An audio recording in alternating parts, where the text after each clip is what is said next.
Muy buenas tardes,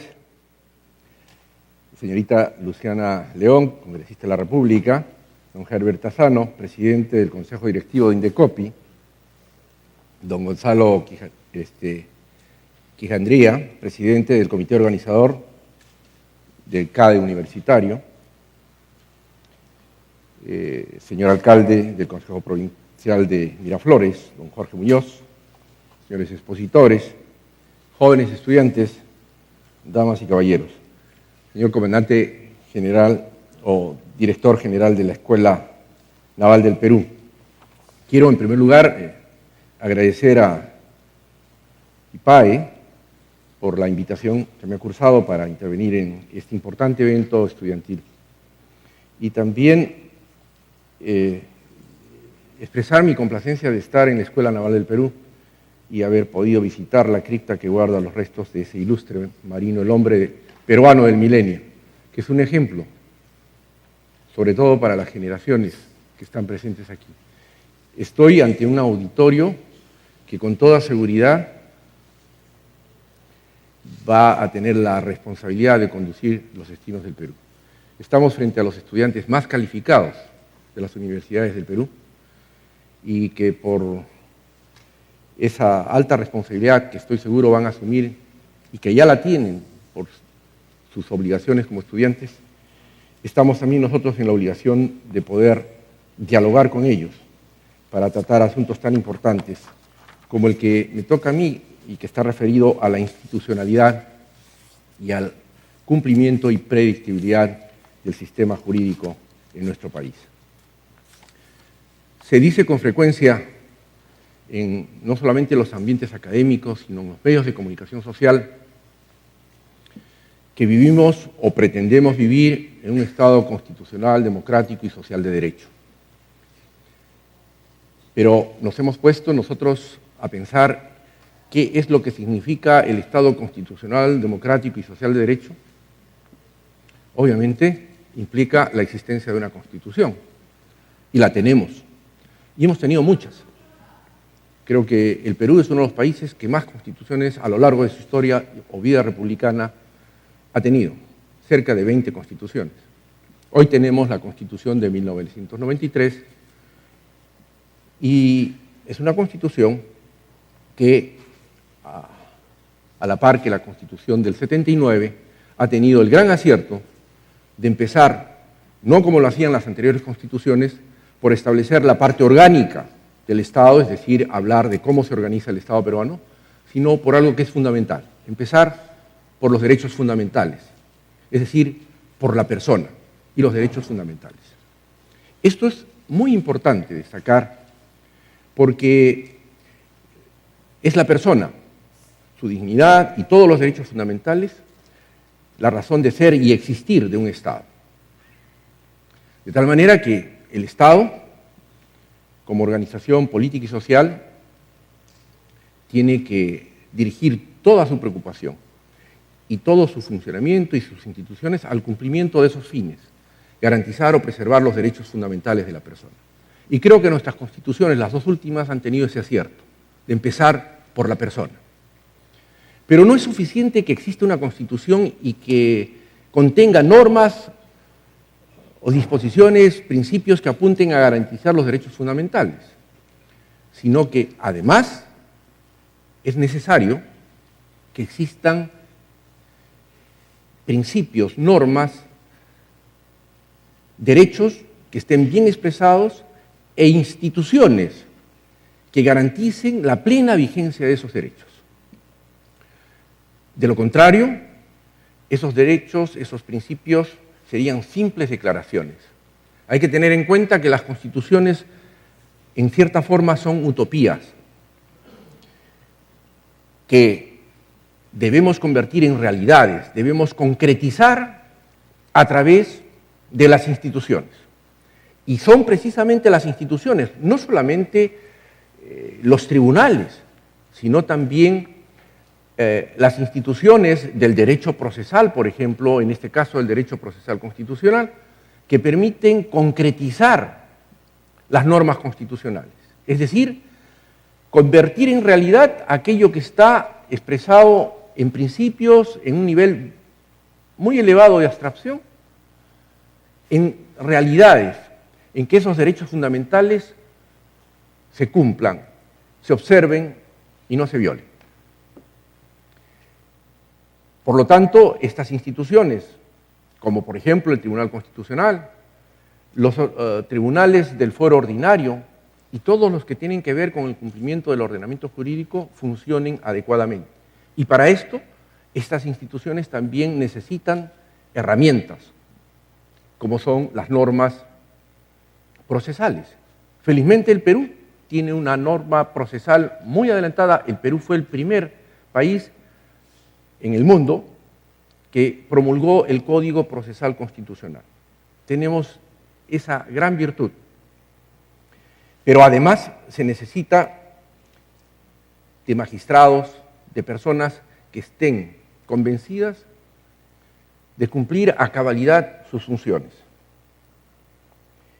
y que hagan realidad esos derechos fundamentales y que apliquen y utilicen esas herramientas, que hagan realidad las disposiciones constitucionales para que esa utopía se convierta en realidad.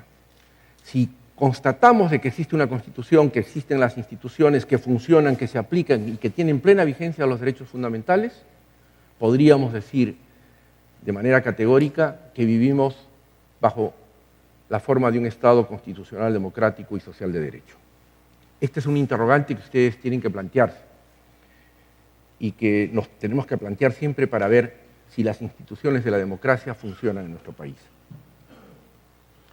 Y creo que en esto los jóvenes, sobre todo ustedes, los ciudadanos en general, deben estar muy preocupados. Y quiero referirme a algo que dijo el poeta Bertolt Brecht a propósito de la indiferencia inicial del pueblo alemán frente a los desvaríos de Hitler. Le atribuyen lo siguiente: primero se llevaron a los comunistas, pero a mí no me importó porque yo no lo era. Enseguida se llevaron a unos obreros, pero a mí no me importó porque yo tampoco lo era. Después detuvieron a los sindicalistas, pero a mí no me importó porque yo no soy sindicalista. Luego apresaron a unos curas, pero como yo no soy religioso, tampoco me importó. Ahora me llevan a mí, pero ya es demasiado tarde. Esa es la importancia que tiene la plena vigencia de un Estado constitucional y democrático y social de derecho. Es decir, que las instituciones funcionen, que vivamos al amparo de una Constitución y no de la voluntad de un tirano o de un dictador. Hay un mito por derribar. Una percepción que temo está arraigada en la población es que el desarrollo del país está circunscrito exclusivamente a una perspectiva meramente material. Es decir, que para muchos compatriotas el progreso está asociado a cosas tangibles, capaces de ser vistas como una carretera, un puente o un supermercado. Es importante, sí. En nombre de un supuesto desarrollo, algunas personas creen que con tal de ser garantizada la provisión de ciertos servicios, tolerarían atentados contra los derechos fundamentales, desde masacres hasta actos arbitrarios de menor impacto. Claro, salvo que les afecten directamente, pero quizás allí sería demasiado tarde, parafraseando al poeta. Y esto es lo que ocurrió en nuestro país. Casi un 80% de la población aplaudió el golpe de Fujimori, porque no sabían que en ese momento no solamente estaban cerrando el Congreso, la Corte Suprema, el Tribunal del entonces de Garantías Constitucionales, sino que le estaban arrebatando el derecho a elegir o a ser elegido y a determinar el destino del país dentro de un clima de absoluta vigencia de la Constitución y la democracia. Un mito a derribar, pues, es que el desarrollo de un país puede prescindir de aspectos intangibles, inmateriales, como son los derechos fundamentales, es decir, no puede prescindir. Y en consecuencia, la importancia que revisten las entidades llamadas a protegerlos. Los organizadores me han pedido que a través de situaciones y ejemplos concretos aborde la influencia de la predictibilidad del cumplimiento de leyes y contratos, así como las resoluciones eficaces de conflictos en el desarrollo del país y el bienestar de sus ciudadanos. Don Quijote, el célebre personaje novelesco, no obstante autoproclamarse como un caballero andante y por lo tanto ajeno a la administración de justicia, señaló que las pautas que orientaban su vida eran deshacer entuertos, prodigar el bien y evitar el mal. Ciertamente, la labor de impartir justicia y por ende solucionar conflictos o deshacer entuertos, en palabra del Quijote, le compete a los órganos jurisdiccionales, principalmente al Poder Judicial, que deben intervenir cuando surge una controversia entre dos personas. El paso de los años ha demostrado que la litigiosidad, es decir, la propensión de recurrir al juez ante cualquier desavenencia, con el vecino, el socio o el familiar, se ha venido incrementando sustancialmente, generándose a su vez un volumen considerable de juicios que, precisamente por su elevado número, ocasiona retraso en la atención oportuna de otros procesos. Ello, sumado a la crisis de confianza que lamentablemente afronta dicho poder y a la alta especialización que demanda el proceso de globalización, especialmente en la vertiente de negocios internacionales, motivó que se genere una importante corriente de opinión en los últimos tiempos que apostaba por extraer del Poder Judicial el conocimiento de algunas materias, a fin de que sean resueltos por jueces privados, escogidos por las partes en pugna, denominados árbitros. Fue así que finalmente en la Constitución vigente se reconoció la jurisdicción arbitral. Esto debo destacar. En el Perú, la jurisdicción arbitral ha alcanzado la categoría de institución constitucional y por lo tanto una jurisdicción que, sin temor a equivocarme, ha permitido que este desarrollo económico, caracterizado por el fomento de las inversiones, pueda haber surgido en el país con la garantía de la predictibilidad, porque quien invierte quiere saber si sus controversias a propósito de la inversión pueden ser solucionadas en un tiempo más o menos prudente y no sujetas a los tiempos ordinarios que generalmente se presentan en la justicia ordinaria. El Perú es uno de los países que últimamente, a través de la última ley de arbitraje y de las últimas resoluciones del Tribunal Constitucional respecto a la jurisdicción arbitral, podríamos, sin temor a equivocarnos, decir que está a la vanguardia de la justicia arbitral y que ha sido uno de los factores que ha generado un ambiente propicio para las inversiones en nuestro país. Las ventajas de este sistema de justicia arbitral no se hicieron esperar.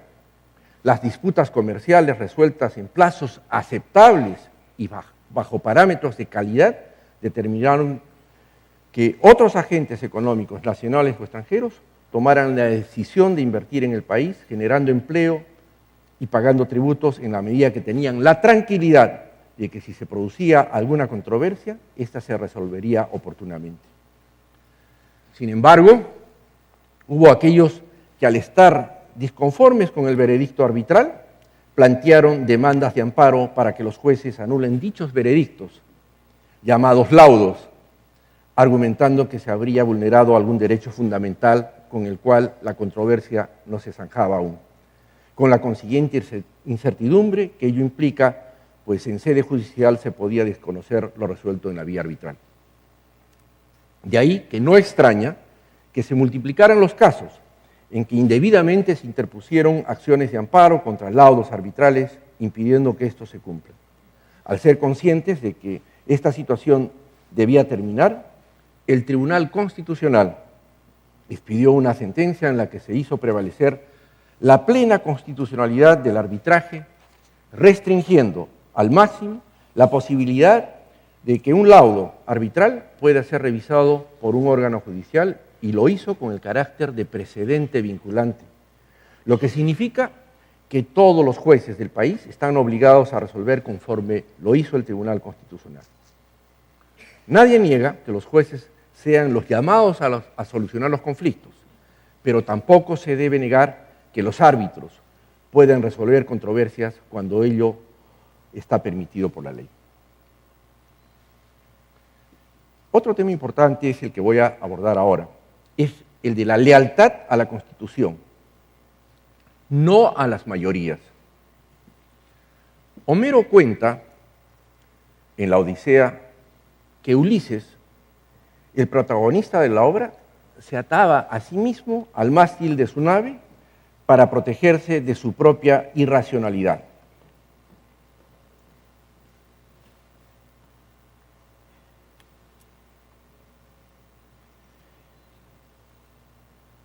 En previsión del momento en que le tocaría escuchar el cántico de las sirenas. Bueno, la genialidad de Ulises es evidente. Si en un arrebato de pasión se entregaba a las sirenas, firmaba su muerte. Con esto quiero objetivizar que los jueces debemos amarrarnos al mástil de la Constitución y actuar en función a lo que la Constitución nos manda y no al clamor de las masas o al clamor del pueblo, que muchas veces viene a ser una voz irracional. Me comunican de que el tiempo se me ha agotado, pero en este último tema yo quería tratar un caso concreto que ustedes seguramente han tenido conocimiento, que era el famoso caso de la devolución de los aportes al FONAVI. Este caso llegó al Tribunal Constitucional y se disponía en la ley aprobada en referéndum la devolución de los aportes tanto de los trabajadores, pero también de los aportes hechos por los empleadores e incluso los aportes hechos por el Estado. El tribunal, atándose al mástil de la Constitución, dispuso que solo se devolviera lo que había aportado el trabajador, más no lo de los empleadores y el Estado. Porque los jueces estamos obligados no solamente a resolver en función a lo que dispone la Constitución, desoyendo cualquier otra voz que no sea expresamente el de la ley. Espero que en todo caso, a través de las preguntas y de las posteriores intervenciones, pueda ampliar mucho más lo que significa en una democracia constitucional y social de derecho el estricto cumplimiento de la ley y el estricto apego a la Constitución y a la norma para que funcionen las instituciones de una democracia en el Perú. Gracias.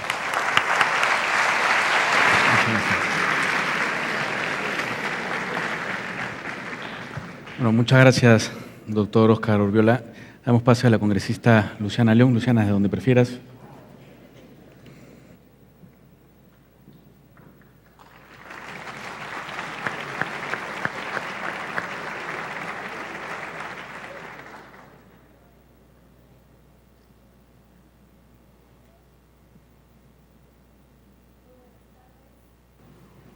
Quiero, en primer lugar, agradecer a IPAE por permitirme en esta tarde poder estar con ustedes compartiendo este momento tan importante en este CADE universitario referido a un tema tan importante y que nos compete, sobre todo por la coyuntura nacional, tratar el tema institucionalidad. Quiero saludar también la genialidad que han tenido al poner como título de este CADE universitario "Seamos rebeldes respetando las reglas". Me parece que nos lleva a reflexionar muchísimo a que podemos ser ambas cosas. Podemos tener una idea, podemos ir y ser consecuentes bajo esta posición, bajo este pensamiento, bajo esta idea, pero al mismo tiempo lo podemos hacer respetando la normatividad. El hecho de querer ser rebeldes, el hecho de querer mostrar y manifestar nuestra posición, nuestra opinión, no significa que tengamos que desobedecer o infringir las normas. Y eso me parece muy interesante, me imagino que ya lo han estado debatiendo en estos días y si no, seguro que lo van a hacer. Yo quiero que en todo caso ustedes lo tengan en cuenta y que también reflexionen en que la importancia que nosotros como jóvenes, y permítanme decir todavía nosotros, porque todavía me siento con espíritu bastante juvenil, de poder tener conciencia, generar opiniones, no ser, y estoy segura que ustedes no son simples seguidores de 1 o 2 o 3 posiciones, sino que luego de un análisis, ustedes llegan a una conclusión y plantean esa idea. Y si no tienen eco en esta idea, pues planteen las razones, las propuestas, y de esa convergencia que se puede ir dando, van a llegar seguro a lo que a mí me toca hablar en esta oportunidad, que es los consensos. La generación de consensos, qué importante es, sobre todo en el rubro en el que yo me encuentro y en el que todos participamos. Para poder desarrollarnos como sociedad es fundamental generar los consensos. Consensos nacionales, obviamente es fundamental para ello dialogar. Insistiendo en el ámbito en el que me encuentro, es fundamental que exista el diálogo para lograr esta interacción política y así poder llegar hacia este consenso. En ese sentido debemos participar todos los actores de la sociedad, obviamente ustedes como estudiantes, pero también el Congreso, el Poder Ejecutivo, los partidos políticos, los movimientos regionales, la sociedad civil, toda la sociedad debe de involucrarse. Recordemos que conversar no es pactar. Nosotros podemos conversar con la persona más antagónica a nosotros, pero eso simplemente nos va a permitir saber cuáles son las posiciones, conocernos y cómo de esa manera podemos lograr llegar al consenso. O no todo podremos llegar a consenso, pero sobre todo en los temas nacionales o de interés importante, creo que sí, un interés estructural, creo que sí es importante que logremos trabajar sobre todo en el diálogo para poder conseguir el consenso. ¿Y cómo influye el consenso? Pues desde el Poder Ejecutivo hemos visto, y hay varios ejemplos, los voy a desarrollar en un minuto, que sin consensos muchas acciones y medidas no van a contar con el respaldo político, pero sobre todo con el respaldo ciudadano. De la misma manera, los partidos políticos y movimientos regionales podrían ser nexos con los ciudadanos y obviamente con las regiones, pero sin participación ni presencia de la importancia también de los partidos políticos, nosotros estaremos limitados en esta tarea de representación y participación. De la misma manera, la sociedad civil, los estudiantes, los gremios, representantes de organizaciones también deben ser parte del diálogo en temas que son de su interés. Y la opinión pública, por supuesto, a través de los medios de comunicación. Los medios transmiten esta información, pero rehuir preguntas o no dialogar con la prensa no ayuda a este proceso, obviamente. Vamos a dar unos ejemplos concretos de lo que es cuando no hay consenso. Yo creo que ahí tenemos bastante que desarrollar, lamentablemente, en lo que se ha venido dando tanto en el Congreso de la República, así como en el Ejecutivo. A ver, no sé.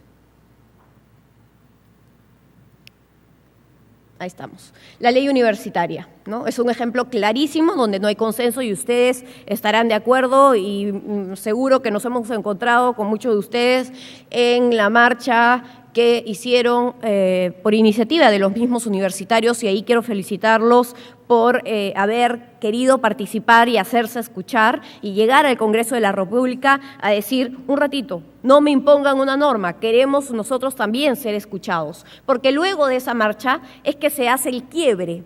Nosotros veníamos tratando de solicitar que haya esta participación, un debate mucho más amplio, mucho más participativo. Sin embargo, había una posición por parte de la presidencia de la Comisión de Educación por seguir de una manera acelerada con el debate y con la aprobación de este texto, y nosotros, lamentablemente por votos, perdíamos, pero el quiebre por la participación importante de los jóvenes nos ayudó a que esto se paralice, se suspenda y que finalmente el Ejecutivo, el Gobierno, decida escuchar a los estudiantes y de esa manera pues se les convoca a todos ustedes y son escuchados por el Premier. Sin embargo, no creo que en una sola reunión se satisfagan todas las dudas y que esto debe de repetirse en la Comisión de Educación, que es el espacio físico donde se tiene que escuchar sobre todo la opinión de cada uno de los jóvenes a través de los centros federados, etcétera. Otro ejemplo también interesante es la Ley de Servicio Civil. Hemos visto aquí qué fue lo que pasó. La ley no fue debatida. No pasó ni siquiera por la Comisión de Economía para ahí poder conocer cuál era el tema, el fondo del debate sobre la ley y tampoco pasó por la Comisión de Trabajo y esto pues hizo que a pesar que fue aprobado finalmente, que haya un rechazo por parte de la población porque ni siquiera conocían cuál era el fondo de la materia. Nadie nos lo explicó. Nadie nos la supo explicar. Y ahí se habla de un tema de falta de comunicación por parte de tanto legislativo como ejecutivo, pero yo creo que también es querer aprobar las cosas al caballazo y no darle el tiempo debido para que todos podamos ser partícipes de estas normas. Otro ejemplo clarísimo, ¿no?, de los aportes de independientes a la FEP y tampoco pasó por las comisiones correspondientes. Entonces, finalmente, nuevamente por la presencia, participación de la ciudadanía, es que se exige que esto se paralice, se suspenda esta exigencia, esta obligatoriedad a la cual nosotros no estábamos obviamente de acuerdo y así pues es que, como vemos, lamentablemente los jóvenes han sido los jóvenes independientes han sido más afectados y nuevamente engañados, ¿no? Porque se ha dicho, no, se suspende, vamos a debatir más la norma, sin embargo, no se les va a devolver lo ya aportado. Algo en lo cual yo lamento, porque soy parte del Congreso de la República y lamento no haber cumplido y no haber estado a la altura de las expectativas de la población y no atender esta obligatoriedad, esto que nos exige la Constitución, que es elegir tanto a los miembros del Tribunal Constitucional, también al presidente de la Defensoría, o al defensor, perdón, del pueblo, y también a los miembros del BCR. Luego de no haberlo hecho durante 3 años, a la hora de hacerlo, vemos y comprobamos, lamentablemente, yo no formaba parte del comité que estaba consensuando esto, sin embargo descubrimos, de hecho mi partido político no participó tampoco, descubrimos que aquí había pues se había procedido de una manera que no es como quisiéramos y que se estaba partiendo el queque de una manera burda y no como todos quisiéramos, ¿no? Llamar a las personas más representativas, a los constitucionalistas más probos, más capaces, de la misma manera a los miembros del BCR que puedan hacer una gestión de manera objetiva, independiente, eficaz, y de la misma manera el defensor del pueblo. Vimos que lamentablemente se cayó en una repartija, como aquí se dice. Y otro ejemplo también lamentable, por ejemplo, en el caso del Ejecutivo, cómo se nos quiso obligar a este servicio militar obligatorio, que luego fue suspendido, pero y además de una manera discriminatoria, ¿no?, al establecer que, bueno, los que no estaban en las universidades y que salían calificados, pues si es que pagaban, ¿no?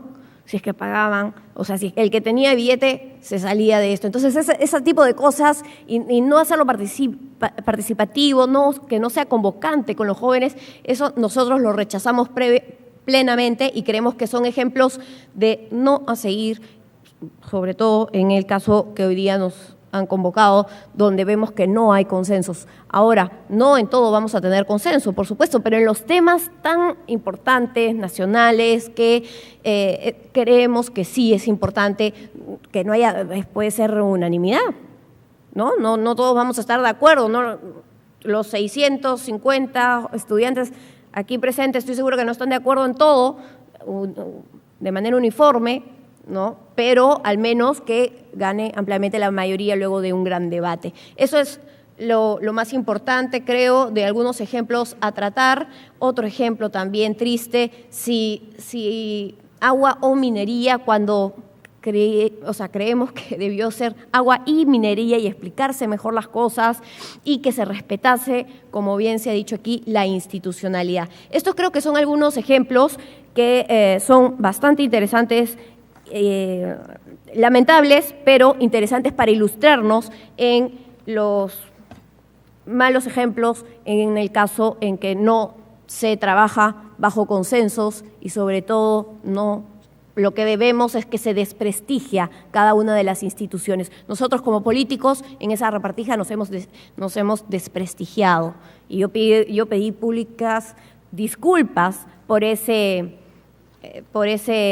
quedar tan mal frente a toda la población y creo que ahí estamos en deuda con el país y esperemos que pronto nos podamos rectificar. Estoy seguro que eso sobre todo va a ser un gran ejemplo para las nuevas generaciones y para ustedes y obviamente también para mí, para no solo estar en un discurso hablando de consenso, sino también ponerlo en la práctica. Muchas gracias y como consecuencia de las preguntas, encantada también de seguir hablando de más ejemplos, tanto personales en el Congreso de la República como algunas otras ideas sobre el tema. Muchas gracias.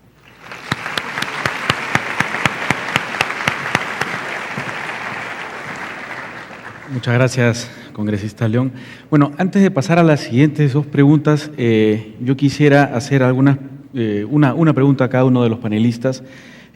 Doctor Urbiola, hemos estado muy atentos escuchando su exposición sobre precisamente la necesidad de tener una institución con credibilidad que permita dar predictibilidad a las leyes, al cumplimiento de las mismas mediante el control constitucional. Y quisiera hacer una pregunta que se refiere justamente a eso, cómo desarrollar, cómo lograr esa institución o ese nivel de instituciones en un país donde hay tanta desconfianza en general, sobre todo instituciones estatales.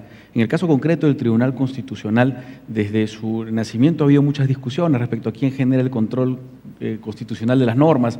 En algunos países lo hacen los propios jueces, nosotros tenemos un poder judicial, tenemos una Corte Suprema que lo hacen muchos países, acá hay un tribunal aparte, un Tribunal Constitucional. Pese a eso y a todos esos cuestionamientos, la gente defiende, y el público en la calle, y los jóvenes han sido los primeros, defiende su Tribunal Constitucional. Lo han hecho en más de un gobierno. Defienden cuando se intentan meter en su independencia, lo defienden cuando intentan nombrar a tal vez funcionarios que no estaban acorde con lo que uno espera de lo que es un tribuno. ¿Cómo hacer para lograr ese nivel de instituciones en los cuales la gente confíe, crea y deposite algo tan importante como la predictibilidad de las leyes? Bien. Gracias por la pregunta. Creo que es muy importante esta pregunta y antes de contestar el núcleo mismo de la pregunta quisiera exponer al auditorio que el Perú ha adoptado un sistema de control de constitucionalidad concentrado a través de un tribunal constitucional siguiendo la ruta que siguió Alemania a través de la creación de Hans Kelsen, de un tribunal constitucional, control concentrado, distinto al Poder Judicial que existen en otros países. El Tribunal Constitucional tiene su origen en la Constitución del 79 con el Tribunal de Garantías Constitucionales y en la Constitución del 93 un Tribunal Constitucional que en competencias es mucho más amplio que el que tenía la Constitución de 1979 con el Tribunal de Garantías Constitucionales. Este control concentrado le permite al Tribunal Constitucional ejercer este control a través de las acciones de inconstitucionalidad y los conflictos competenciales. Pero al mismo tiempo, el Tribunal Constitucional es última y definitiva instancia en el control concreto relacionado a los procesos de tutela o los procesos de garantía, como es el habeas corpus, el habeas data, el amparo y el habeas corpus. En estos procesos el Tribunal Constitucional es última y definitiva instancia. Bien, para cumplir esta función, que en los casos de los derechos de tutela es una función que la compartimos con el Poder Judicial, en primera y segunda instancia y en definitiva instancia el Tribunal Constitucional, debemos ejercer esta función de una manera estrictamente en apego a las disposiciones constitucionales, que prevalecen por encima de cualquier disposición. Y se debe ejercer esta función con absoluta independencia, tanto una independencia al nivel externo e interno, en el sentido de que solamente nos debemos al mandato constitucional y no al mandato de, por ejemplo, el Poder Legislativo, que es el que nos nombra. Al respecto debemos observar, una vez nombrados, lo que se conoce en doctrina constitucional como el deber de ingratitud, es decir, debemos ser ingratos al Parlamento que nos elige, porque desde el momento en que asumimos las funciones tenemos que ser simple y llanamente fieles al mandato constitucional. Yo creo que en la medida en que el Tribunal Constitucional cumpla a cabalidad las funciones, ¿no?, de ser el máximo intérprete de la Constitución, el guardián de la Constitución, y ser el defensor de los derechos fundamentales que están consagrados en la Constitución, el Tribunal Constitucional se va a legitimar y está legitimado, como de hecho el pueblo peruano lo ha legitimado. Usted ha mencionado de que el pueblo, los jóvenes han defendido al Tribunal Constitucional cuando en esa famosa, yo no quiero referirme al nombre que le han dado de repartijas, sino que es una labor que le compete al Poder Legislativo, de escoger dentro de los consensos que se deben generar en el Parlamento Nacional a los que deben cumplir esta función. Creo que el Parlamento tiene esa función de nombrar, y es bueno que lo haga el Parlamento porque los magistrados del Tribunal Constitucional tienen una de las competencias, como es la de dejar sin efecto las leyes que son inconstitucionales, y para eso necesitan un mandato popular, aun cuando este sea por la vía indirecta, pero necesitan un mandato popular. Lo conveniente es que el Parlamento, al ejercer esta función, deje de lado los intereses partidarios y vea como objetivo fundamental el nombramiento de magistrados que vayan a cumplir esa misión en estricto apego a la Constitución. Y eso depende mucho de la calidad personal de quienes salgan elegidos. Olvidar, y no es malo que tengan una ideología. Yo creo que toda persona, el hombre por naturaleza es un animal político, y es bueno que lo sea. Hay de los jóvenes que no tengan una convicción política. Yo creo que la política es buena, pero cuando ésta se distorsiona, cuando ésta ve intereses subalternos, claro, se envilece. Yo creo que debemos dejar de lado los intereses partidarios para tomar decisiones políticas que apunten a los objetivos nacionales, al cumplimiento de las disposiciones constitucionales. Muchas gracias. Quisiera hacer una pregunta a la congresista León. Luciana, has hablado de generación de consensos, muy válido, sobre todo en un Congreso fraccionado, pero lo cierto es que muchos de los factores para generar consensos no están en manos de solamente la voluntad de generar consensos. Hay veces no se logran estos, y cuando no se logran consensos hay un desgaste. Siendo una institución pública, estos desgastes son públicos. Creo que eso le ocurre mucho al Congreso. Y quisiera ver un poco tu perspectiva personal en esta pregunta, porque tú eres congresista, una institución que tiene pues también digamos, unos niveles de popularidad que han caído bastante y que, bueno, considerablemente están bajos ahora, y también miembro de un partido político, una institución dentro de los pocos partidos políticos, y no eres una independiente invitada, eres miembro de un partido político. Eso es extraño en este momento. Y justamente lo que quería preguntarte es eso, ¿no? ¿Qué pasa cuando esa necesaria generación de consensos que tienes que tener para poder lograr tus objetivos se contradice un poco con los intereses de querer mantenerte vigente políticamente, porque estás en instituciones que no están ayudando a tu imagen? Muchas gracias, Gonzalo, por la pregunta muy importante y muy interesante, y me lo pregunto yo todos los días.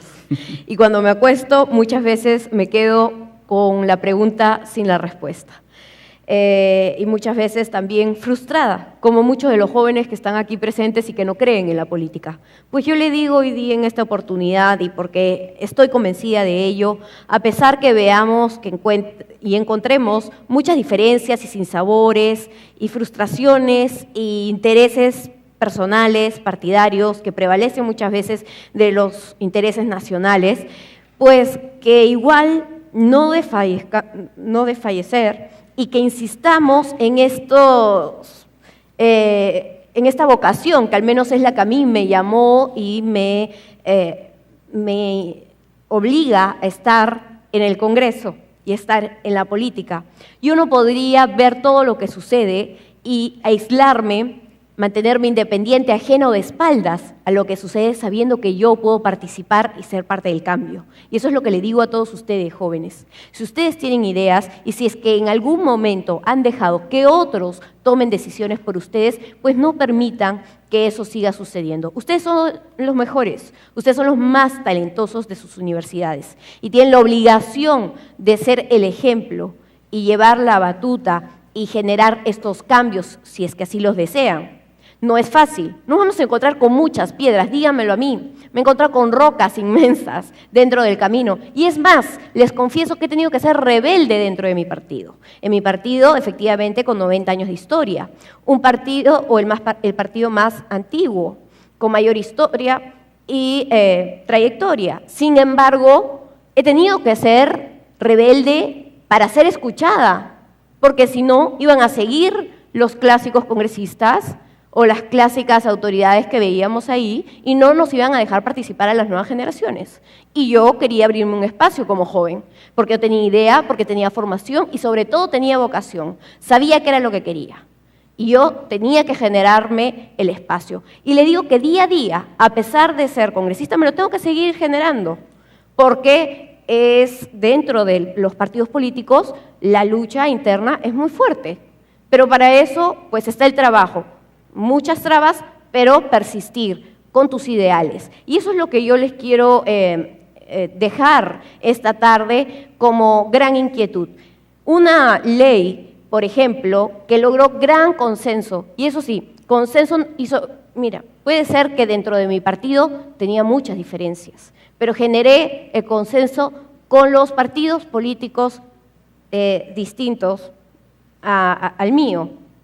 Fui convenciéndolos de la importancia de generar que nuevos jóvenes sean partícipes de la vida política y que lo hagan también y sobre todo empezando en los gobiernos locales.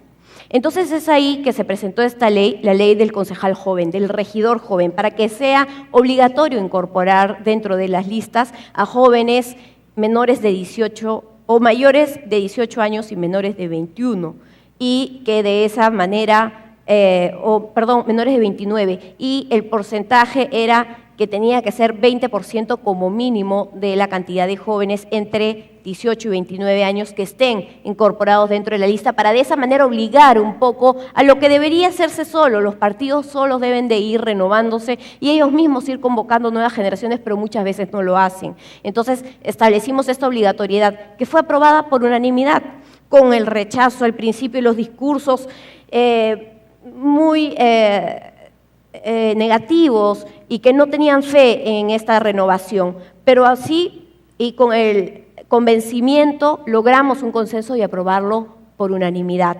Entre otras normas, también como la ley de mecenazgo, de los conciertos y muchas otras, me demoré meses en hacerles entender algo tan sencillo que ustedes y yo lo vemos fácilmente, pero a veces eso demora, y el simple hecho que te vean que eres parte de un partido político o que eres mujer o que eres joven, pues ya te dicen no te voy a escuchar. Y está en tu obligación decir, escúchame por mis ideas, independientemente de mi partido político, la camiseta, mi color, mi sexo o edad.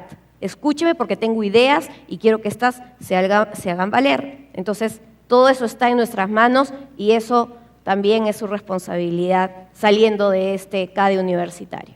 Muchas gracias. Gracias. Vamos a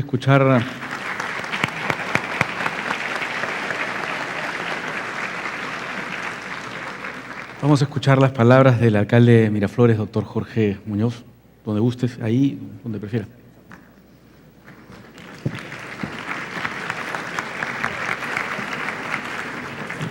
Muchas gracias, muy agradecido primero que nada a la invitación que hace IPAE para poder participar esta tarde con ustedes.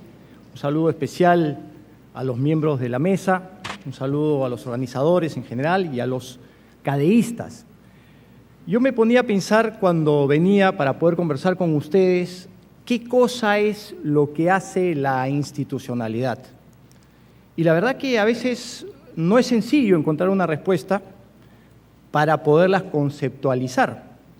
Sin embargo, estoy seguro que ustedes tienen un concepto muy claro sobre lo que es la institucionalidad. En primer lugar, creo que para que una entidad, una entelequia tenga ese carácter de institucional, tiene que haber una voluntad, y una voluntad política muy clara, para llevar o conducir a la entelequia o a la entidad a una institución. Pero ahí no quedan las cosas, sin duda. ¿Qué más tiene que haber? Tiene que haber transparencia, una información que esté al alcance del ciudadano muy fácilmente y que trascienda las obligaciones de esos portales de transparencia que muchas veces son cajones desastre y que no contienen mayor información. Y viene esto de la mano con otras cosas más, como por ejemplo la predictibilidad. Cuando ustedes van a una municipalidad o cualquier persona busca una institución pública, lo que está buscando es un resultado. Y este resultado tiene que ser, más allá de si se administra justicia o no, tiene que ser claro, tiene que saberse que si uno cumple con determinados requisitos, tiene que tener una respuesta clara, evidente y pulcra. No esas situaciones de medias tintas donde puede pues entrar cualquier otra situación que atente contra la institucionalidad. Y finalmente, otro de los elementos esenciales de la institucionalidad está en saber escuchar. Hay que saber escuchar porque de la escucha uno lleva voces que se convierten en acción.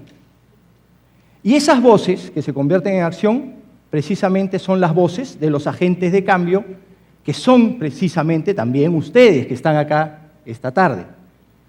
Yo he traído algunas ideas, algunos ejemplos que voy a compartir, algunos más cercanos a ustedes y otros un poquito más lejanos. Creo que no voy a entrar a ellos porque lo que se busca es que ustedes se identifiquen con los ejemplos cercanos a los jóvenes. Nosotros en Miraflores hemos buscado que todas nuestras actividades tengan un contenido, pero también un contenedor.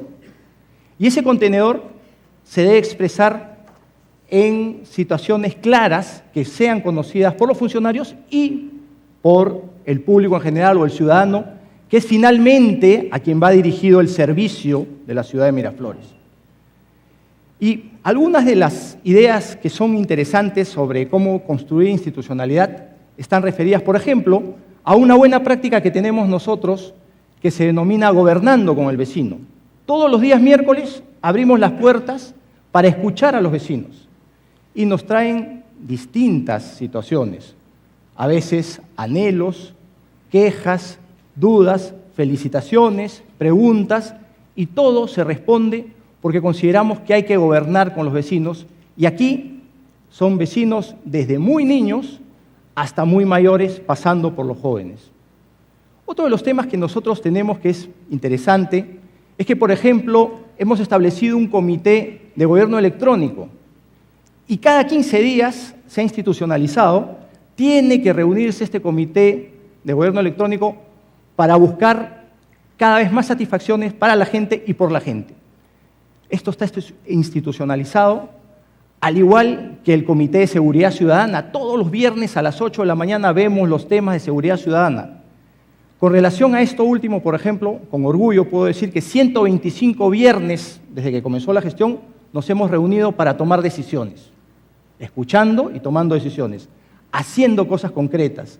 Pero todo esto que les cuento, Gobernando con el Vecino, el Comité de Gobierno Electrónico, el Comité de Seguridad Ciudadana, todo esto se institucionaliza con normas, porque el día que las autoridades pasen, y todas las autoridades pasamos, es la regla del ser humano, somos finitos, cuando pasemos, eso tiene que quedar institucionalizado y tiene que habérsele entregado a la gente para que una vez entregada a las personas y normado, pues sea ya de las personas, de los ciudadanos, y que nadie se le pueda quitar estas piedras angulares de la institucionalidad. Voy a permitirme compartir algunos otros ejemplos que van más allá de lo que hemos mencionado. Por ejemplo, tenemos nosotros el rol que tiene el gobierno local en la formación de ciudadanía. Consideramos que ahí hay también un elemento fundamental de la institucionalidad. Entonces, nosotros hemos considerado, no sé qué pasó, creo que he hecho algo inadecuado con esto. Vamos a ver si pasa así ahora. Ahí está, ahora sí. Nosotros consideramos que hay un triángulo equilátero entre lo que es democracia, institucionalidad y ciudadanía. No se puede ser verdaderos demócratas si no tenemos una institución, si no tenemos reglas claras, si no tenemos, eso que decía hace un momento, un contenedor con contenido, y esto está muy ligado de la mano con lo que es la formación o la constitución de ciudadanos con deberes, derechos, garantías y proyectos claramente amparados por el Estado. Como sabemos, la ciudadanía es algo que para un gobierno local, que es el gobierno que está más cerca de la gente, debe ser trabajado fundamentalmente con instituciones claras, como por ejemplo los colegios. Nosotros trabajamos con los colegios del distrito y tenemos una serie de actividades con ellos, como por ejemplo un día con el alcalde.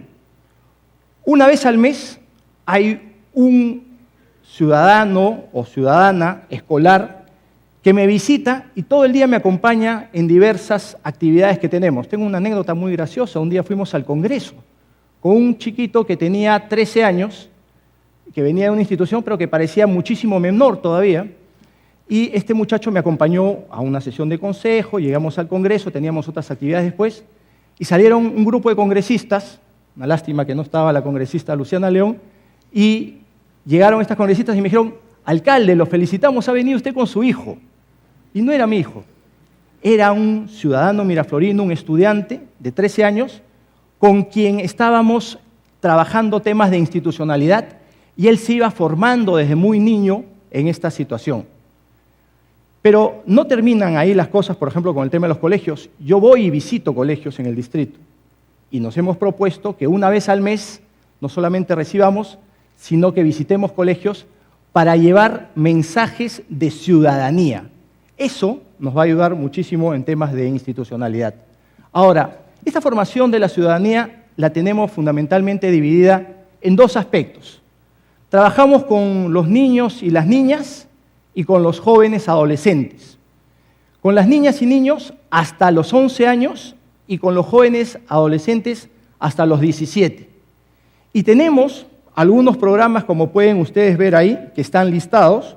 Por ejemplo, el programa de Pequeños Líderes, que es un trabajo con niños que están en el colegio primario, básicamente, y que, por ejemplo, hace poco recibimos al profesor Francesco Tonucci, que tiene un pensamiento bastante alternativo, diríamos, en cuanto a lo que es la educación. Y con él estábamos trabajando la concepción de cómo debe ser visto un espacio público para los niños y desde la visión de los niños. Francesco Tonucci decía que los niños nos pueden ayudar a construir una sociedad y una ciudad mucho más armónica, porque dice que un espacio que es bueno para niños también es bueno para jóvenes y para adultos. Pero ahí también seguimos trabajando con una serie de elementos y espacios. Voy a correr un poquito. Tenemos programas con niños a quienes les explicamos la labor del serenazgo y lo llamamos el programa de los serenitos. Y con los jóvenes, que son básicamente ustedes, a quienes va dirigido este mensaje, tenemos una academia de ciudadanos líderes. Hemos formado un grupo de chicos que tienen alrededor de 16 a 18 años, hay uno con 19 por ahí, donde a ellos se les invita a participar en la generación de blogs, conversatorios, discusiones. Han hecho hace poco, hace un año atrás, un documental muy interesante de Tarata. Tarata, la calle emblemática de Miraflores, como ustedes bien conocen, el 16 de julio del año 1992 sufrió un atentado cruento.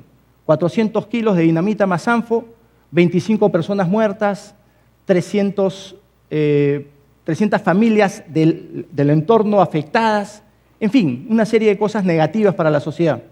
Estos chicos, que tenían menos de 20 años, hicieron un trabajo indagatorio y consiguieron información que después ha sido presentada en la misma calle Tarata, en espacios públicos, en colegios, en universidades, en el Congreso de la República y el lunes último en Ayacucho. Fue llevado este mensaje a Ayacucho, lugar donde también se sufrió muchísimo por la insanía del terrorismo. Entonces, con esto nosotros lo que vamos haciendo es vamos sembrando no solamente en nuestra institución, sino también en las personas que van a gozar de nuestra institución y que van a conformar o que van a ser los que nos sucedan a futuro en la institución. Eso para nosotros tiene un sentido muy importante en cuanto al tema de la institucionalización.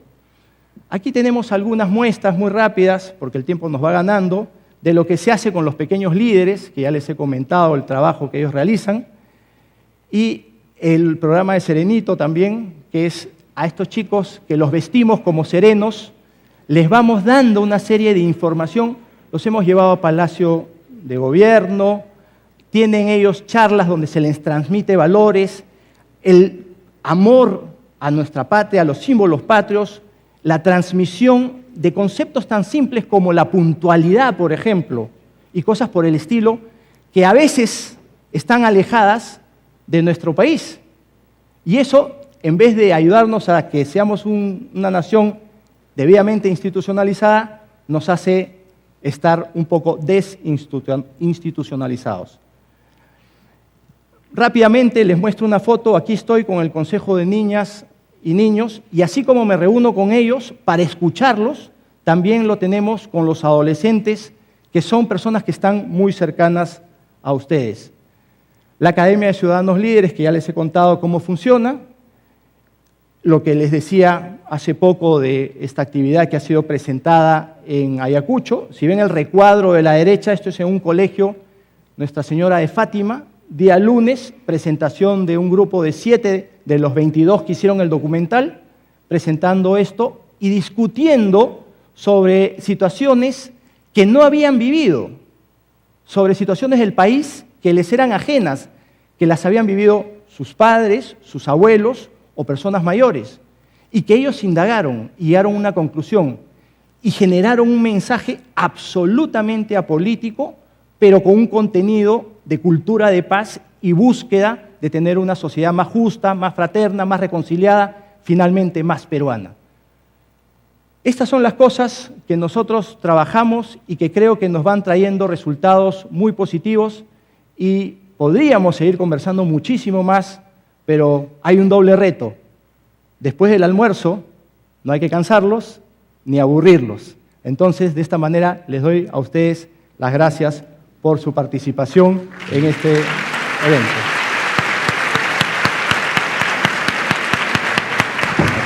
Muchas gracias, alcalde Jorge Muñoz. Damos paso al doctor Heber Tassano, presidente del INDECOPI.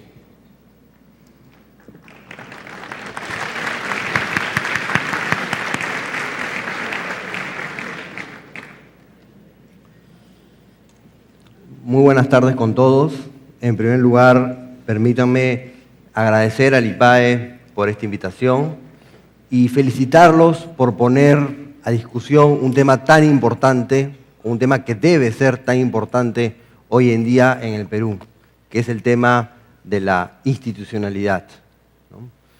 Y en esa línea resaltar la presencia de las personas que me acompañan hoy en día en este panel, personas que representan justamente a instituciones que tienen un rol fundamental en poder lograr una mejor institucionalidad. El doctor Urbiola, que representa al Tribunal Constitucional, que es el ente encargado, como hemos visto, de poder garantizar la legalidad de las normas y sacar del sistema legal aquellas normas que no cumplen con nuestra Constitución. A la congresista Luciana León, que representa al Congreso, que es la entidad que nos representa a todos políticamente y donde nacen las principales normas del país. Y al señor alcalde de Miraflores, que nos ha resaltado en forma muy interesante los trabajos que se realizan en la municipalidad. Y justamente es el gobierno local la institución más cercana a todos los ciudadanos. Y lo importante por eso es resaltar el trabajo que se viene realizando en la municipalidad de Miraflores.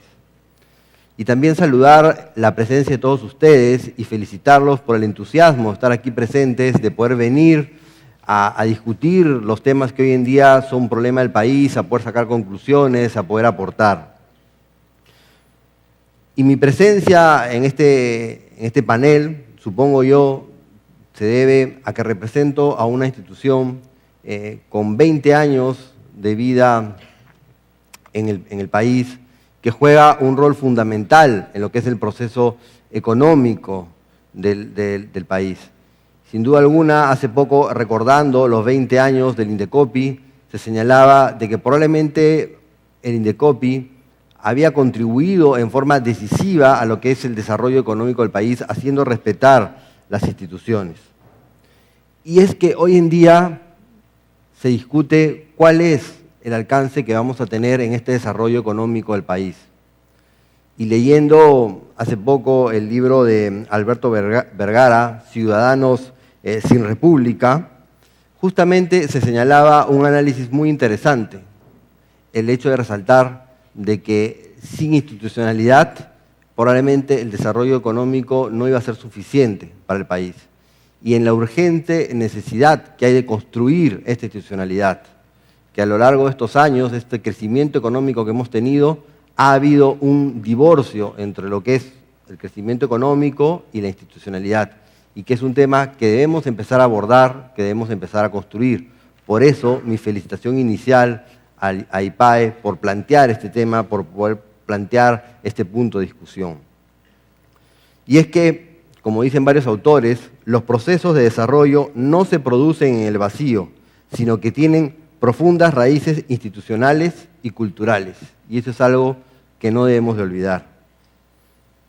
Y para Douglas North, famoso economista, la institucionalidad son las restricciones que surgen de la inventiva humana que limitan la interacción política, económica y social. Una adecuada institucionalidad constituye, entre otros, uno de los factores relevantes para estimular el desarrollo. La relevancia estratégica de las instituciones en los procesos de desarrollo reside en que permite reducir los costos de transacción y producción, aumentando la confianza entre los actores económicos. Entonces, sin duda alguna, cobra sentido una reflexión como la que señalaba Vergara sobre este desencuentro entre el desarrollo económico que experimenta nuestro país y lo que me permito en denominar una consolidación de una institucionalidad a todo nivel que acompañe, se consolide y trascienda temporalmente a la coyuntura económica, vulnerable siempre a un impacto externo. Por eso, repito, lo importante de escuchar las palabras de representantes de instituciones que juegan un rol muy importante en este fin: el Congreso, el Tribunal Constitucional, el gobierno local. Y es que también es importante señalar, no es nueva ni reciente la conversación en torno a la necesidad de establecer y promover y consolidar institucionalidad en nuestro país. Sin duda alguna, como bien ha recordado el señor alcalde, nuestro país ha pasado por momentos muy complicados económicamente y de violencia social. Y en esos momentos, sin duda alguna, las instituciones se fueron afectadas. Cuando yo estudiaba en la universidad como ustedes, teníamos que quedarnos a dormir en la casa de los amigos porque había toque de queda. Si usted le pregunto ahora qué es un toque de queda, muy pocos de ustedes van a saber responderme. Eso era un término muy común en nuestra época. O teníamos que ver qué casa de nuestros compañeros de estudio iba a tener luz ese día para poder quedar y poder estudiar. Y una de las principales preocupaciones que tenían nuestros padres cuando salíamos no era que nos robaran el celular, como sucede hoy en día, sino es que no vaya a estallar una bomba en la ciudad de Lima y no regresáramos. Entonces, es una discusión que se viene dando por años, en una década del 90, donde la institucionalidad sin duda alguna se vio afectada. Luego hemos tenido un crecimiento económico y es importante volver a estas reflexiones, ¿no? A poder tratar nuevamente de construir esa institucionalidad que se necesita en el país para, como señala Vergara, romper ese divorcio que ha existido y poder construir un futuro que no esté sujeto a los vaivenes económicos, ¿no? El reto justamente es curar la crisis de institucionalidad en nuestro país y en eso recuperar la confianza. Y la confianza pasa sin duda alguna por recuperar la credibilidad en las personas, ¿no? Es necesario también en este proceso formar ciudadanos, empoderar a la ciudadanía, darles las herramientas y las oportunidades para un desarrollo digno, equitativo, justo y garantista. Soy, como muchos de los aquí presentes seguramente, un convencido a ultranza de la importancia de la educación. Por ello, cuando me invitaron a participar en este CADE, no dudé en venir y en poder dirigirme a ustedes. Beatriz Merino, ex defensora del pueblo, en el 2010 señalaba que fortalecer las instituciones de las organizaciones del Estado es una necesidad urgente e indiscutible para alcanzar niveles progresivamente superiores de justicia, paz social y prosperidad. Sin duda alguna, firmo estas afirmaciones. Y una característica esencial de las instituciones es justamente su predictibilidad, que se sustenta en primer lugar en la existencia de normas y reglas, en segundo lugar en la vigencia o cumplimiento de estas, cumplimiento que se apoya en la legitimidad y la capacidad de las organizaciones del Estado para hacer cumplir las leyes. De esta manera, las instituciones y las reglas que las definen van a contribuir decididamente con el orden y la estabilidad social, y ello, sin duda alguna, va a propiciar y va a alentar que se respeten las reglas y que se respeten las instituciones.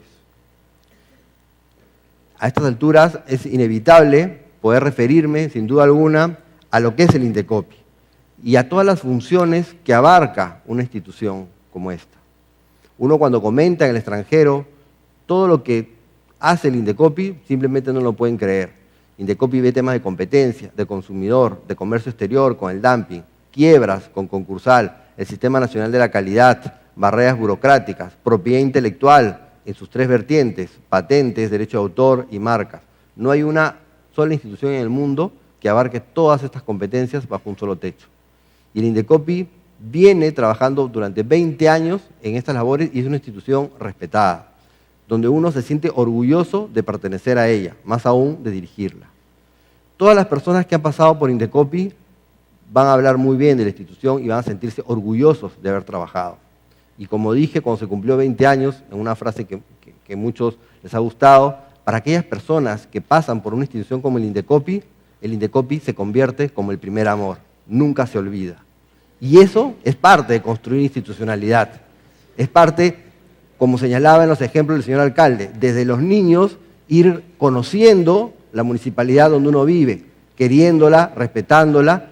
Ahí vamos a empezar a ser ciudadanos y vamos a empezar a respetar y a creer en las instituciones. Como les dije al inicio de mi intervención, en el contexto del desarrollo económico, el Indecopi ha jugado un rol sin duda alguna fundamental, haciendo cumplir las normas para poder alcanzar esa confianza que se tiene.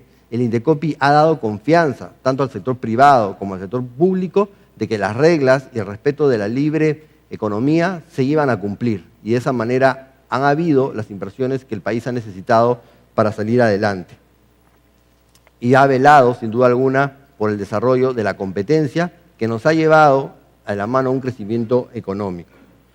Tenemos, como les he dicho, una serie de funciones y que se vienen ejerciendo durante 20 años en una institución con respeto. Hoy día tuve una reunión por tema de trabajo y la persona me señalaba que en un té con unas amigas había resaltado justamente el rol de Indecopi de poder defender sus derechos frente a ciertos pedidos que diversas instituciones del Estado no le habían podido lograr satisfacer. Y en ese escenario es importante expresar que los retos que nos enfrentamos como organización en el día a día son más grandes. La confianza, el creer en la institución, genera que más personas acudan a nosotros y tenemos un crecimiento del 30% anual en la demanda por nuestros servicios. Eso, para cualquier empresa privada, es muy difícil de sostener. Nosotros ya hemos trabajado el año pasado en crear 11 oficinas a nivel nacional para poder tener cubierto todo el territorio nacional. Ahora tenemos la posibilidad de poder escuchar a todos los peruanos y hemos realizado una serie de actividades de inclusión social para poder tener a todos los consumidores que son producto de este crecimiento del país. Pero eso sin duda alguna nos genera un reto para no poder desilusionarlos, ¿no? Y sin duda alguna no exagero, pues en efecto un país donde todavía hay desconfianza, esta desconfianza genera corrupción. Por lo tanto, es necesario fortalecer el trabajo de instituciones como Indecopi y otras similares para eliminar la desconfianza y eliminar la corrupción, ¿no? Otro tema importante es que en la institución se cuenta con colaboradores que sin duda alguna ponen la camiseta con la institución. Nosotros el año pasado hemos hecho entrega del registro de conocimientos tradicionales a comunidades nativas. Hace mucho tiempo se dio una norma donde se señalaba que las comunidades debían registrar sus conocimientos tradicionales en el Indecopi. Obviamente las comunidades nativas no sabían que existía esta norma, menos qué cosa era el Indecopi. Pues a partir del 2011, un equipo del Indecopi, específicamente 2 mujeres, hay que resaltar el valor de la mujer en este trabajo, simplemente dejaron sus cosas en Indecopi, se pusieron zapatillas, se colgaron la mochila al hombro y se fueron a vivir con las comunidades nativas. Vivían con las comunidades nativas, se bañaban en el río, recogieron todos los conocimientos tradicionales de varias comunidades y lo vinieron a registrar al Indecopi. Y el año pasado hemos ido a entregar este registro. Sin duda alguna, esto permite el desarrollo de las empresas. Y yo tuve el privilegio de ir a entregar estos registros a la comunidad de Pucaurquillo a 5 horas en deslizador de Iquitos. Y me quedé sorprendido cuando llegamos, entregamos los títulos. ¿Y saben qué fue lo que nos pidieron que les regaláramos? Estoy seguro que si hago una encuesta no lo van a adivinar. Esas comunidades nos pidieron a nosotros, como institución del Estado, que les regalemos la bandera del Perú, porque no la tenía. Entonces, sin duda alguna, eso es parte de construir institucionalidad y eso es parte de incorporar a los ciudadanos. Y nosotros, a los pocos días, coordinando con nuestra oficina regional, compramos las banderas y se las llevamos. Entonces, sin duda alguna, uno se queda sorprendido por ello. Y para terminar, ¿no? Para terminar en estas reflexiones sobre la institucionalidad desde la experiencia de Indecopi, hay que ir a la pregunta, ¿no? ¿Qué oportunidades tienen los jóvenes para contribuir a fortalecer la institucionalidad? Sin duda alguna, tienen una gran oportunidad de contribuir y consolidar institucionalmente, saliendo al mundo convencidos de lo importante que es el trabajo de cada uno de ustedes. No solo que instruyan y empleen el conocimiento como herramienta para empoderarse, involucrarse en el país y participar activamente desde las posiciones que les correspondan ocupar, como profesionales, como personas, sea en el sector privado o sea en el sector público, siempre convencidos de que cada uno de ustedes es un potencial factor en el cambio y en el avance positivo. Como dijo la congresista, no se queden callados, hagan sentir lo que ustedes piensan, hagan sentir sus derechos. Eso es importante para construir ciudadanía, para construir institucionalidad. Y les aclaro una cosa, el futuro es hoy, porque es en el presente donde forjamos nuestro destino, el destino de nuestro país. Y no pensemos en que vamos a solucionar todos los problemas el día de hoy para nosotros. Pensemos en que vamos a construir institucionalidad y futuro para nuestros hijos, probablemente para nuestros nietos. No hay mayor truco o sorpresa en este trabajo. A todos nos han dicho en algún momento, cuando jóvenes, que somos el futuro del país. Y muchos creen que porque ya pasaron los 30, la tarea de hacer patria va a retornar a la nueva generación. Pero eso no es así. Hasta el final de nuestros caminos, nosotros debemos de construir y trabajar en hacer las cosas mejor, en hacer la institucionalidad. La oportunidad de contribuir a fortalecer la institucionalidad la tienen desde ya, cada día, con eventos como estos.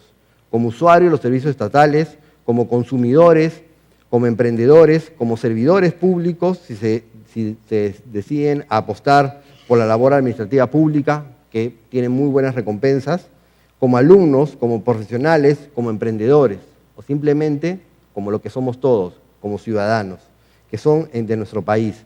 Por eso, invocando el lema de este CAE, sean rebeldes y salgan a exigir que se cumplan las reglas para que se construya una adecuada institucionalidad del país, porque es la única forma que tenemos de asegurar un adecuado desarrollo de nuestro Perú. Muchas gracias.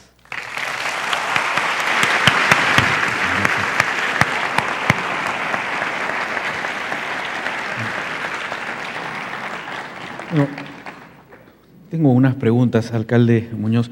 Hemos visto, mediante la presentación, que Miraflores tiene unas prácticas de apertura hacia el vecino, gobernar con los vecinos, gobierno electrónico, información abierta, pero Miraflores tiene ciertas particularidades. Es un distrito de vecinos y de usuarios, ¿no? Muchos turistas, un distrito gastronómico, es decir, hay mucha gente que visita Miraflores y que usa sus servicios permanentemente sin ser vecino. Eso requiere un manejo tal vez especial. A lo que voy con la pregunta es que hay otras formas también que muchos consideran que son más eficientes. Se decía que cuando el expresidente de Brasil, Kubitschek, quiso construir Brasilia, una ciudad en medio de la selva, alguien le dijo, eso no se hace en gobiernos democráticos, que las pirámides las construyen faraones, no alcaldes electos, ¿no?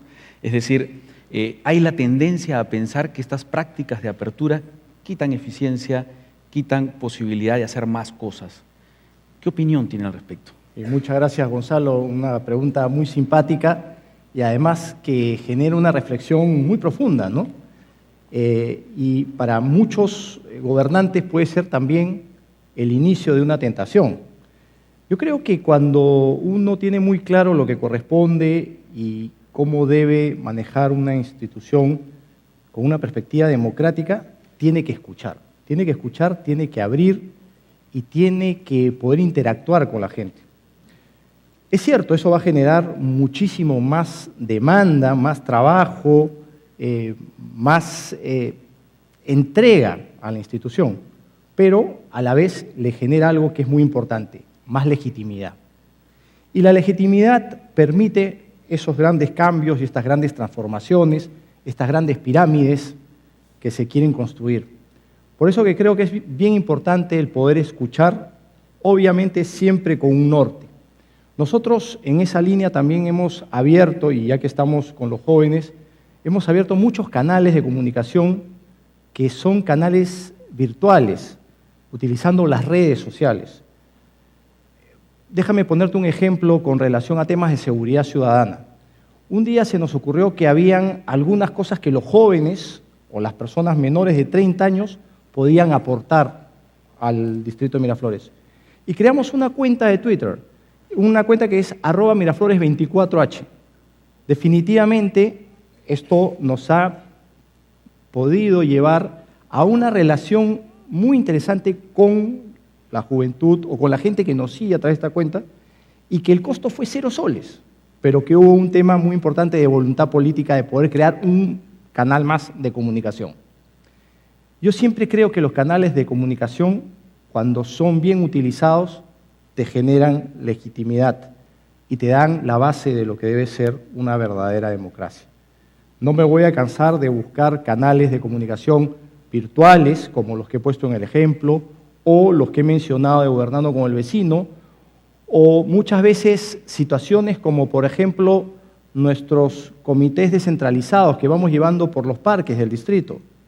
Es un trabajo arduo, porque además nos expone a situaciones donde a veces una persona puede llegar un poco cargada o con algún sesgo o con alguna idea premeditada, pero creo que cuando uno explica las cosas, recibe también una retroalimentación, y esa retroalimentación es lo que yo te decía hace un momento, la base de la legitimidad para poder obrar, y eso es parte de nuestro triángulo que mostrábamos hace un momento de construcción de democracia. Estábamos hablando del tema, y fue parte de la presentación, de confianza. Indecopi es una entidad creada efectivamente hace 20 años y que se ha ganado en muchos casos la confianza de sus usuarios, pero el camino, entiendo, no ha sido fácil. Como Indecopi genera confianza como árbitro, pero también tiene que generar confianza entre los propios actores para que el mercado funcione. Pero se ha enfrentado a algunas, digamos, no instituciones, pero costumbres bastante arraigadas, oligopolios, trabas burocráticas. A la pregunta a lo que voy es, y justamente tenor a lo que estamos tratando todos los días, es que había que ser bastante rebelde para empezar esta aventura de Indecopi, ya que habría que ser bastante rebelde para continuarla 20 años después. ¿Qué cosa ha hecho Indecopi justamente porque se ha enfrentado a estos temas, a estas instituciones que no queríamos, si se quiere, ¿no? Bueno, sí, Indecopi ha sido y es todavía rebelde. Hay que recordar que el Indecopi tiene un rol a veces complicado, que es enfrentarse al propio Estado siendo Estado. Y decirle a ciertas instituciones, señores, ustedes están poniendo trabas burocráticas, barreras burocráticas que están perjudicando al tema de la inversión. Y eso, sin duda alguna, a veces a las propias instituciones del Estado les molesta. Pero Indecopi creo que es la seguridad que tiene en sus decisiones, en el personal el cual está conformado la institución y en el hecho de hacer valer de una manera sustentada las resoluciones que puede emitir. Creo que eso ha hecho ganar el respeto, porque puede ser que las personas al final no queden contentas con el resultado, porque en toda disputa siempre va a haber una persona que pierda y una que gane, pero la que pierde reconoce que la resolución de Indecopi está debidamente fundamentada y tiene la posibilidad del Poder Judicial, y la mayor número de resoluciones del Indecopi son ratificadas por el Poder Judicial, y eso creo que es importante, y eso demuestra justamente que podemos ser rebeldes, pero dando la razón. No somos rebeldes porque nos da la gana, sino somos rebeldes usando las normas y usando la razón. Bien, como hemos empezado tarde, vamos a ser breves, por favor, con las preguntas. Yo quisiera abrir los micrófonos para un par de preguntas. Adelante.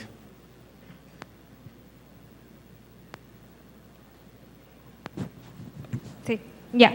Lo que le quería preguntar a toda la mesa es ¿en qué etapa de la vida del ser humano especialmente pueden aprender el concepto y cumplimiento de la institucionalidad, ¿no? ¿Y qué hace el gobierno frente a eso? ¿Alguno? ¿Otro? Bueno, yo creo que debemos construir ciudadanía, y para construir ciudadanía esto debe empezar desde los primeros años, desde el hogar, desde el orden en casa, el no botar un papel en la calle, el respetar el semáforo, es tan importante como cumplir las disposiciones constitucionales. De tal manera que creo que esa es una labor que corresponde a los padres de familia en primer lugar, al colegio, a las demás instituciones, cada uno en las distintas etapas. Construir ciudadanía es en realidad algo importante en toda democracia. Y no solamente se trata de hacer conocer los derechos, y eso creo que es algo importante y que debo mencionar. Nuestra Constitución, lo había dicho al iniciar mi intervención, es muy buena en el sentido de que empieza por definir a la persona, a la dignidad de la persona, y hace una enumeración muy amplia de los derechos fundamentales de la persona y deja la posibilidad de que algunos otros derechos no explícitos, que son los implícitos, puedan ser considerados como derechos fundamentales. Pero poco ha dicho de los deberes fundamentales de la persona que van construyendo ciudadanía. Y creo que en ese aspecto el Perú tiene que avanzar mucho para definir, incluso es una tarea del Tribunal Constitucional, empezar a trabajar en definir cuáles son los deberes fundamentales. Nuestra Constitución tiene un artículo muy escueto de 2 líneas respecto a los deberes del ciudadano, que son respetar la Constitución muy genéricamente, a diferencia de otras constituciones, y puedo mencionar la Constitución Dominicana de 2010, que tiene en un artículo muchos incisos respecto a los deberes fundamentales de los ciudadanos.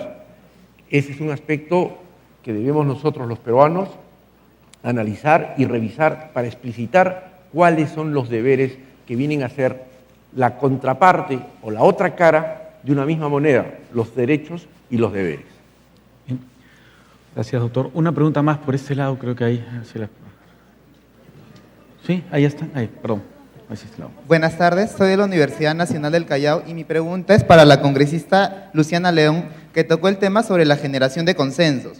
¿Cómo se llegaría a un consenso entre una persona que comete un delito grave como violación o asesinato y la persona agraviada o sus familiares? Y si estos delincuentes gozan de ciertos beneficios penitenciarios como el 3x1, y que paradójicamente el Estado a través de sus leyes no están poniendo en práctica la institucionalidad, tema que es el tema principal en este CADE.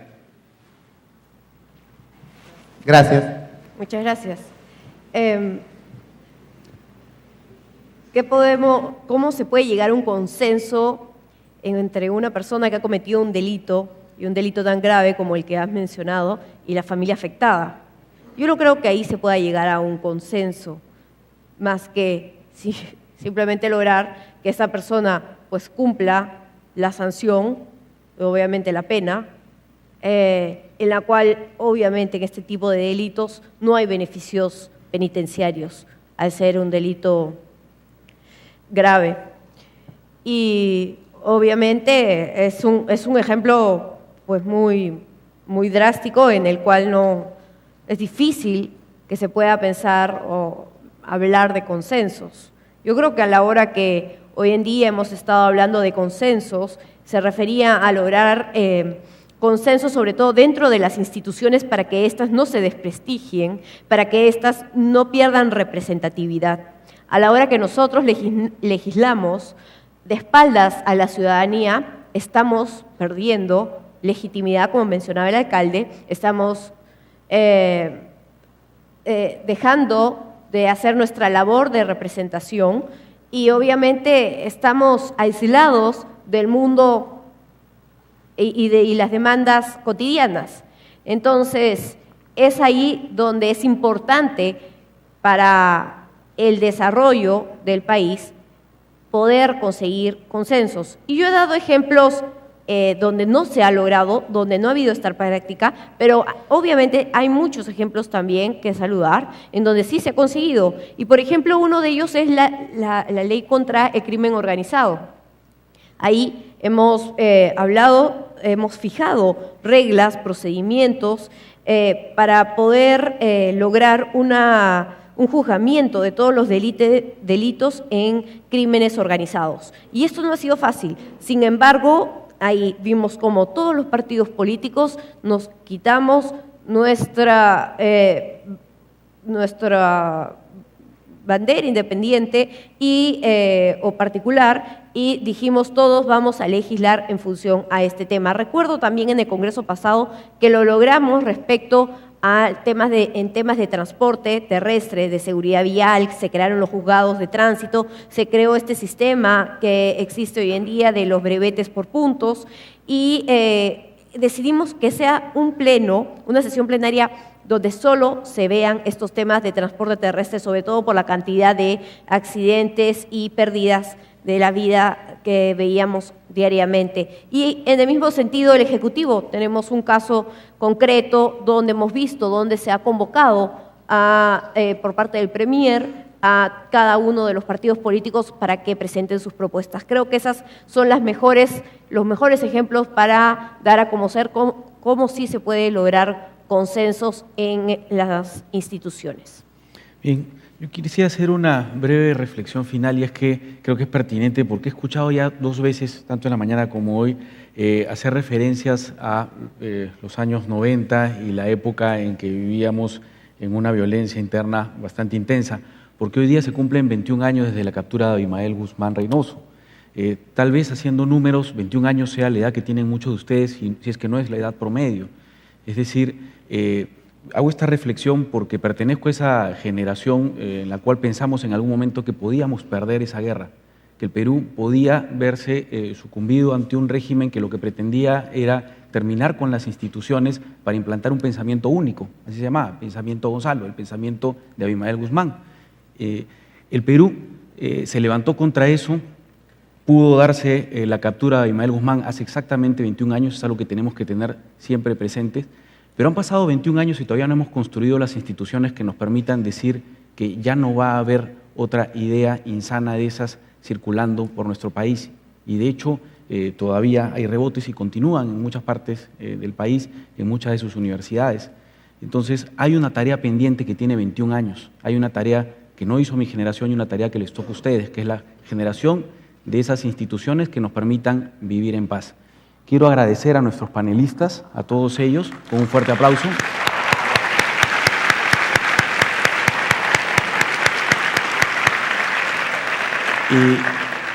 Como estamos atrasados, les pediría hacer nuestro receso del café de máximo 10 minutos, por favor, y regresar acá, que tenemos una muy interesante mesa sobre el tema universitario.